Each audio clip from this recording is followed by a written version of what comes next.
Assalamualaikum warahmatullahi wabarakatuh. Sahabat Khazanah Ilmu Langit semua, gimana kabar hari ini? Mudah-mudahan tidak kurang suatu apapun, amin. Dewi Rara Santang lahir pada tahun 1427 Masehi. Beliau merupakan anak kedua Prabu Siliwangi, Raja Kerajaan Pajajaran dari istrinya Ratu Subang Larang. Sejak kecil beliau sudah memeluk agama Islam mengikuti agama ibundanya, meskipun pada waktu itu ayah dan saudara tirinya memeluk agama Hindu dan Buddha. Masa kanak-kanak Dewi Rara Santang dihabiskan di Istana Galukawali, akan tetapi setelah ayahnya diangkat menjadi Raja Tanah Sunda, beliau kemudian hijrah ke Istana Baru Kerajaan Pajajaran di Pakuan. Istana baru tersebut dikenal dalam sejarah dengan nama Istana Sang Bima Narayan. Setelah ibundanya wafat, Dewi Rara Santang memilih keluar istana menyusul kakaknya Pangeran Walangsungsang, Cakrabuana, mengembara dari tempat satu ke tempat lainnya untuk belajar agama Islam. Sementara dalam versi lain, sebagaimana yang dikisahkan naskah Mertasinga, keluarnya Walangsungsang dan Rara Santang dari istana karena keduanya sakit hati, mengingat ibunya diasingkan ke Banten hanya karena mengamalkan ajaran Islam di Istana Pajajaran. Menurut versi ini di Istana Pajajaran tidak boleh mengamalkan ajaran Islam. Dikisahkan, dua anak Prabu Siliwangi, Pangeran Cakrabuana atau bernama Walangsungsang beserta adiknya bernama Nyimas Rara Santang telah masuk Islam. Masuknya mereka ke agama Islam dikarenakan mimpi mereka yang serupa, yakni bertemu dengan Rasulullah Shallallahu Alaihi Wasallam. Mimpi itu membawa mereka menunaikan ibadah haji ke Tanah Suci bersama. Setelah itu, mereka berdua menuntut ilmu kepada Syekh Nurjati Cirebon dan kemudian diperintahkan menunaikan haji ke di Mekah. Kemudian saat menuntut ilmu dan pergi haji tersebut, Sang Sultan Abdullah melamar Ratu Mas Rara Santang untuk dipersunting.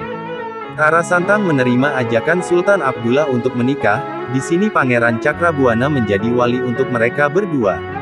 Pernikahan antara keduanya berlangsung dengan cara mazhab Imam Syafi'i di Mesir.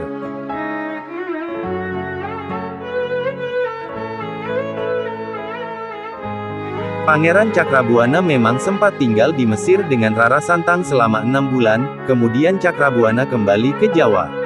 Rara Santang hidup bahagia bersama Sultan Abdullah di Mesir, kemudian dia mengubah nama menjadi Syarifah Mudaim. Tidak lama kemudian Nyimas Rara Santang melahirkan anaknya di Mekah saat sedang berziarah. Anak pertamanya adalah Syarif Hidayatullah atau Sunan Gunung Jati. Syarif Hidayatullah alias Sunan Gunung Jati tumbuh menjadi anak laki-laki yang cerdas serta kritis. Dia dididik dengan baik oleh kedua orang tuanya di kota suci tersebut. Saat usia beliau masih belia, berita duka datang karena ayahandanya meninggal dunia. Meninggalnya Sultan Abdullah menyebabkan Sunan tersebut diasuh seorang diri oleh ibunya. Meskipun seorang, Nyimas Rara Santang mendidiknya dengan baik. Beliau dibesarkan dengan cinta kasih seorang ibu dan juga berdasarkan ajaran agama Islam. Syarif Hidayatullah tumbuh menjadi anak yang memiliki minat tinggi terhadap ilmu agama Islam. Beliau banyak berguru dengan beberapa syekh di Timur Tengah. Kemudian di tahun 1470 beliau berangkat ke pulau asal ibunya untuk melakukan dakwah dan penyebaran agama Islam. Menurut naskah Mertasinga, di masa tuanya selepas kemangkatan Sultan Abdullah Hud, Dewi Rara Santang dijemput anaknya Syarif Hidayatullah untuk diajak pulang ke Cirebon.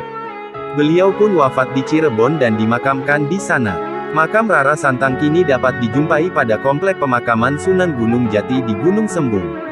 Itulah sahabat Khazanah Ilmu Langit semua, sekelumit riwayat Nyai Rara Santang atau Dewi Syarifah Mudaim, Ibunda Sunan Gunung Jati. Semoga bermanfaat. Akhirul kalam billahi taufik wal hidayah. Wassalamualaikum warahmatullahi wabarakatuh.